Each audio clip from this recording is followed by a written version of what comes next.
Your vow, your word is only as valuable as what it costs you. Your word or your vow has no true value until you stand at the crossroads and decide if you are going to live out your vow. If you're going to follow the word that you said.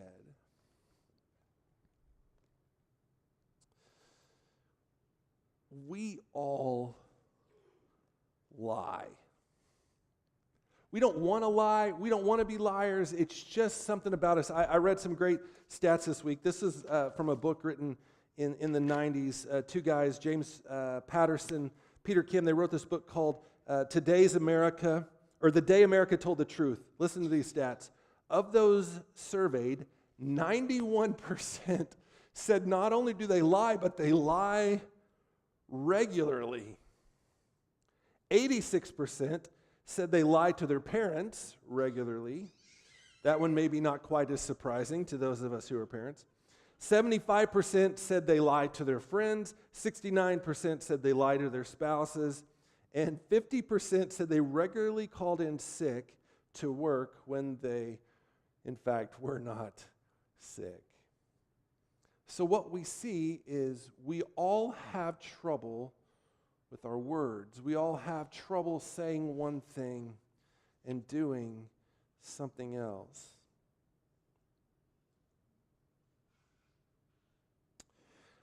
I want to read you a passage. This is in Matthew 5:33. And let me give you just a tiny bit of context here. This is Jesus giving his famous Sermon on the Mount, our only extended, full-on sermon that we have written down from Jesus. And as he's writing, he's taking things from the Old Testament and he is making them more holy and more righteous. He is changing a few things. So instead of saying adultery is bad, he's saying even lusting is like adultery. And instead of saying murder is wrong, Jesus is saying, oh, if you just hate your brother, that is murder. You have murdered them in your heart. And so Jesus is, in essence, leveling up. He's making things tougher in certain areas. And so it's with that context, he talks to us about what happens when we make a vow. He says this, again, you have heard it said, you've heard that it was said to people long ago, do not break your oath, but fulfill to the Lord the vows you have made.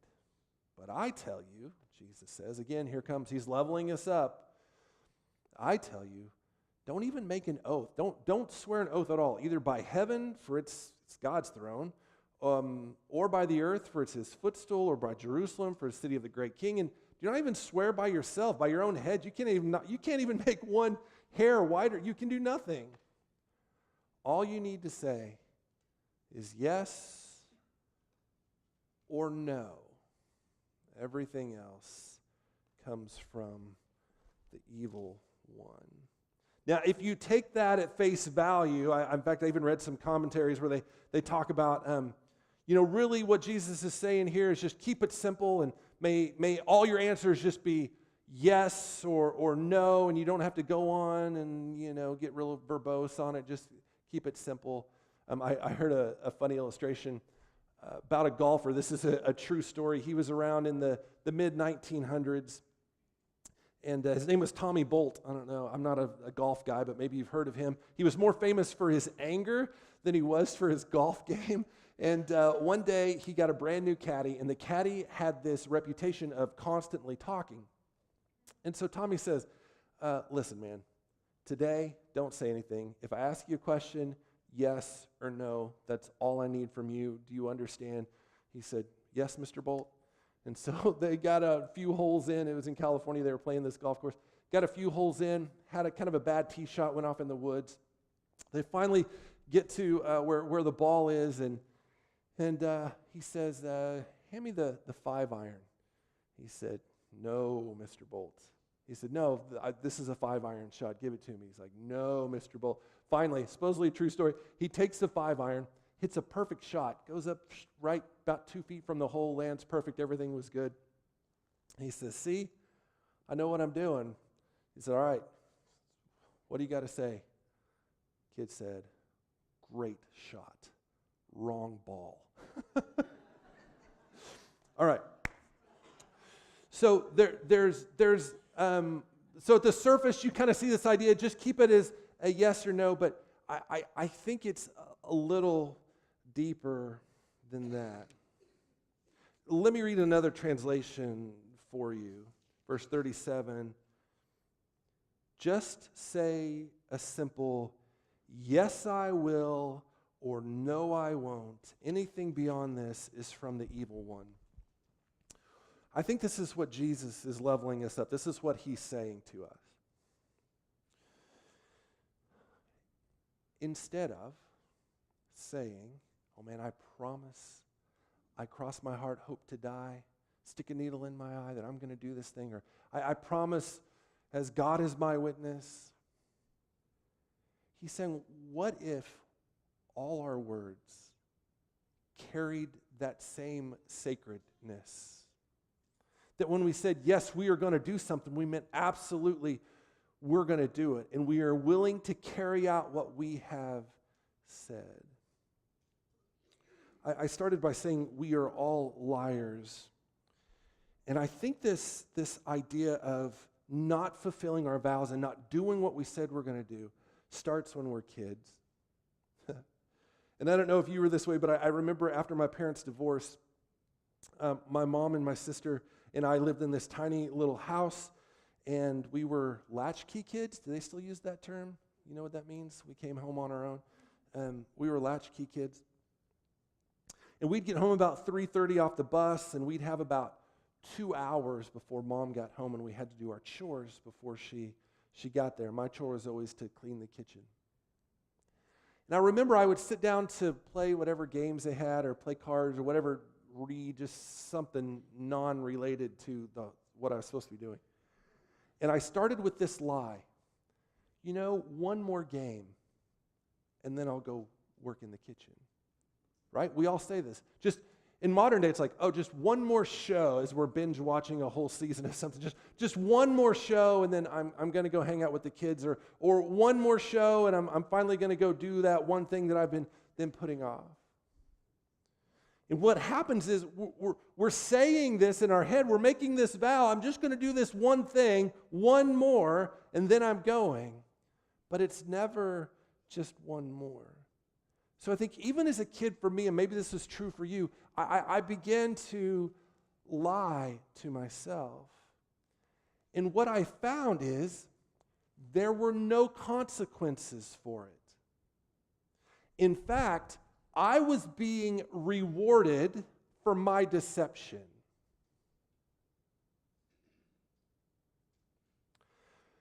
Parents, if you have students, kids in your home, and they say they're going to do something, and they lie to you, they don't fulfill that vow, if you don't say something, if there's not some type of corrective action for their lie, then they are being rewarded for what they have done that is wrong. And anytime we reward something over and over again, when they constantly do something, we're rewarding it. When we say, you may not have any snacks without talking to us first, which is one of the rules at the Taylor house because we got 4 kids, and if we don't have that rule, there's never anything in the house, like nothing edible. And so we have to make some rules, like, listen, I know there's chips and there's granola bars. Just, you got to talk to us first. But when we see the wrapper laying down on the table, which is real life in the Taylor house, and I don't do anything about it, I am rewarding my son for taking that. I'm rewarding him, and it works for him.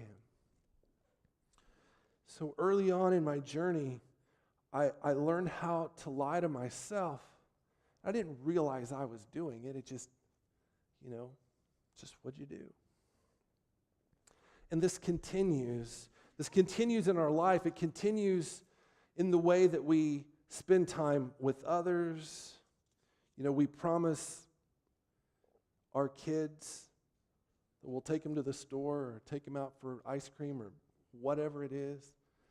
And the day comes out and it's just inconvenient, or we don't want to do it, and we don't live out our vows, and we promise our spouses that we'll do something, we don't follow through because it's been a rough day, and we promise our friends we're going to show up for their party, but we don't because of Netflix, and we promise, yeah, right? It's laughing, but it's true. We promise God we will never do it again. And we chase the sin anyway. And we promise ourselves, just one more, and I'm going to go do this. Just one more, and then I'm going to make it right. I believe that truth-telling starts by being cautious on what we say. Proverbs 20:25 says this. It is a trap to dedicate something rashly and only later consider one's vows. And in the moment, in the excitement, we vow to whatever, and then later we go, I don't want to do that. The best example for me is like, I remember when Tammy and I were first married-ish, we'd been married a few years, and I was at Best Buy, and they had one of the first high-definition TVs. And this was a tube TV with a flat screen in high definition. It literally weighed more than my wife. I'm not making that up. It literally did. And it was $999. Woo! Under $1,000. High-def TV, nothing to watch on it. I was so excited to have it, right? And so I made a vow. I made a vow that I would pay them $100 for the next 10 months in order to own that TV. Man, and that's a rash vow. I'm excited about it. I'm going to do this. And I sign on the dotted line. Every month, a reminder. No, you made a vow. You signed your name. You're going to deal with this.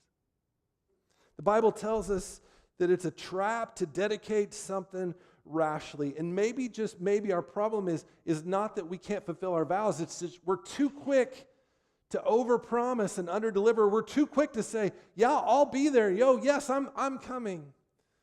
And it's tough to say, man, thank you for the invite. I'm not sure I'm going to make it. Or I say this sometimes to you. I hope you're not offended, but this is honest. I'll just say, man, I don't get a lot of days off, and Friday is my Sabbath.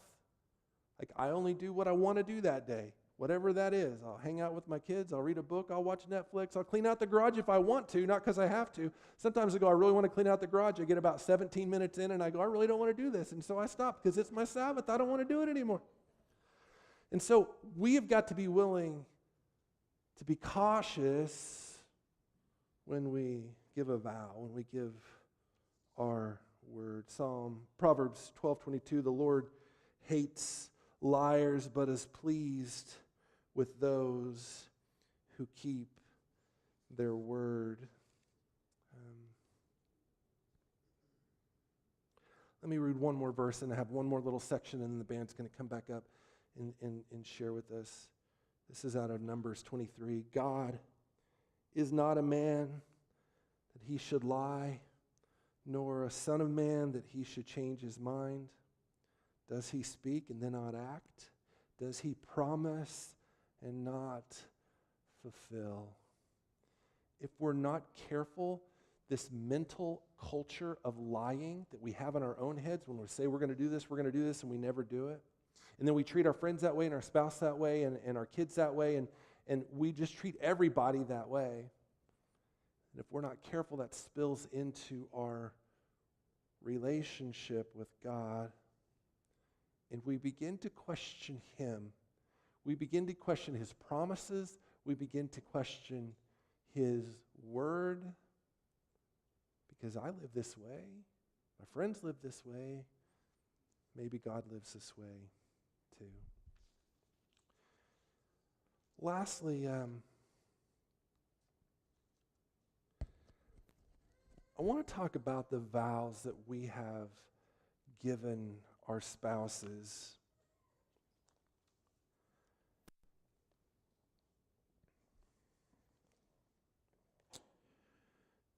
Your vow is only as valuable as what it costs you.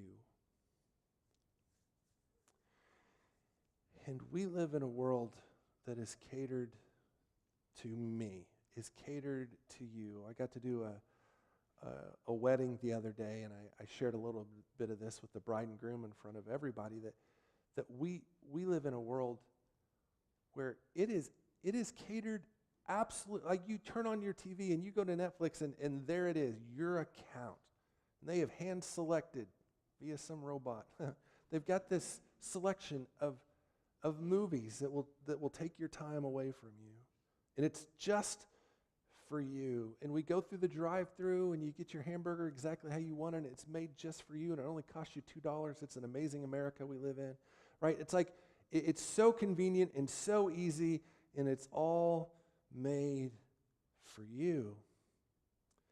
And even at Revive Church, we send out something called the e-news, and it's a blast with all the important information. It changes every week, and the last time we looked at it, we sent out a couple hundred or 300, I don't remember what it is.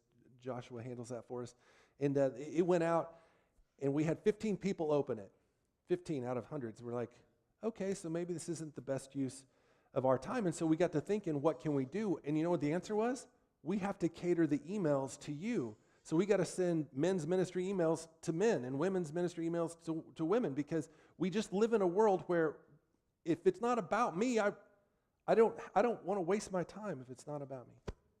So this is the world that you and I have been born into. And it's going to get worse. It's not going to get better. It's just going to continue down this path. And now I'm married to somebody. And I bring those same desires and expectations into my marriage. Oh, I thought you were here for me. I thought you were here to make me, support me, right? You're my helpmate. Let's get this done. And we bring this attitude into our marriage. And then we wonder why divorce rates are so high. You want to know something really interesting that I didn't notice until this very morning as I'm rereading our main passage? When Jesus is talking about keeping your vow and let your yes be yes and your no be no, you know what's right before that? The do not divorce passage. Coincidence? They were probably meant to go side by side. Now listen, I understand in a room like this, most of us in here are either divorced or our parents were divorced. The chances of you right now being married to your first spouse and your parents were both married is really rare. If you're one of those lucky unicorn people, congrats to you. But understand, that's not God's will. Divorce is not God's will, outside of a few exceptions, of course, that we all know about. And so I make this commitment. I've given Tammy my word. She has given me her word. And it's pretty easy to keep it when you first get married. And there's no kids and no sickness and no debt, and you don't have a house, and you're living in a little apartment, and you're just excited to be married to somebody and get to spend the night in the same bedroom together and everything that goes along with that. You're just excited about life together. Like starting a new life together is just incredible. And then things get tough. And then the debt rolls in. And then it's, why are you buying this whenever we have debt? And suddenly our vow becomes expensive. Then we go, okay, do I really want to honor this vow because it would be so much easier just to separate, which is a lie, by the way. For those who have been through a divorce, I watched my parents go through it. It is not easy, and it is not cheap, and it does not make things better.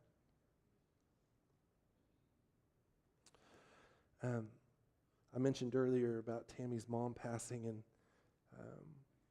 she had a really great, after the cancer diagnosis and after the miracle surgery they did, had about 3.5 to 4 years of great conversations and big picture questions that you want to ask people of the faith, and Tammy got to spend a lot of time with her mom.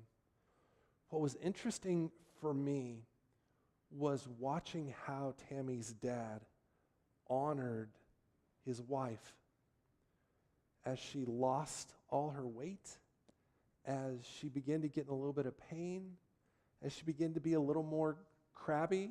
I'm not casting stones, we all would. And the way that he loved her. And I called him a couple of days ago, and we talked for like 10 minutes. Chuck's one of those good old guys who barely knows how to text and hates talking on the phone, but I just said, Chuck, I said, man, I'm so proud of you. I don't know if that meant anything to him or not. I don't know if he values my opinion or not, but I felt like I should say it. I said, man, I'm so proud of you. I'm proud of the way you drove your wife all over the country, trying to find one more doctor that maybe had a solution. I'm proud of the way that you fought for your home whenever she was sick and you did chores. And, I just said, Chuck, I'm blown away at the way that you loved your wife. See, his vow began to cost him a lot. His joy, his happiness, his free time, his money. But he kept his vow, and he kept his word.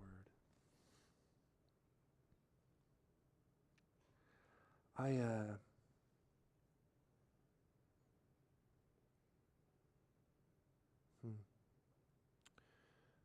want to close with just this thought. The same way we said in week 1 of this series that our words are sacred and they have power, I want us to slow down with our speech and maybe even slow down with some of our thinking, oh, I'm going to do this as soon as I do this, and begin to be a little more purposeful when we make a promise. And if you make a promise to your kid, not even a promise, if you just say, I'm going to do this, let your yes be yes, your no be no. If you say, I'm going to do it, you got to do it. It's tough. I'll admit there are times I told my kids, yeah, man, I'd love to play a board game with you, but man, I don't want to. I need some downtime. I need some dusty time. I need some quiet time. And I haven't always been faithful. But I'm changing that. I'm going to do better. I'm inviting you to do better. That we're cautious on what we promise. And be careful, be especially careful with your kids, because a maybe to them means absolutely. Right? A maybe means absolutely. That's because they hear what they want to hear. So we have to be super cautious. If you're here today and you feel like maybe you've made some vows even to God that you have broken, I want you to know that there's forgiveness. If you've been ever been on your knees at night and you say, God, I am so sorry, I will never, ever do that again.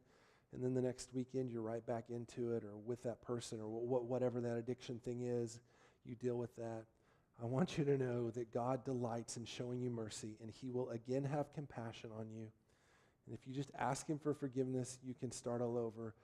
But I invite you to be super cautious when we make promises to God. So maybe today there'd be a few of us here who just need to seek God's grace and forgiveness one more time and get a fresh start.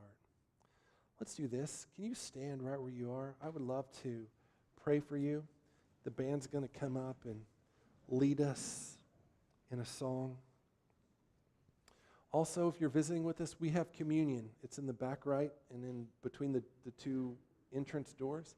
And feel free during this song to slip out and go back and get communion. You can take it on your own. You don't have to wait for us.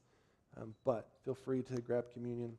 My wife and I are going to stand by the back door, and we would love to pray with you if you could use some prayer. Father, thank you that you are a man of your word, that you always fulfill your promise. Lord, I pray we would do better. Lord, I pray we would do better, that we wouldn't make rash vows. And Lord, when we do, that we would be men and women of integrity and follow through with what we say. Lord, I pray for the marriages in this room. Lord, that when things get tough and finances are tight, Lord, when there is kids that you're struggling with, Lord, even in those moments, we would honor our vows, that our spouse would be the number one, the top of our priority list here on this earth. Lord, change our hearts this morning. We love you. In your name, amen.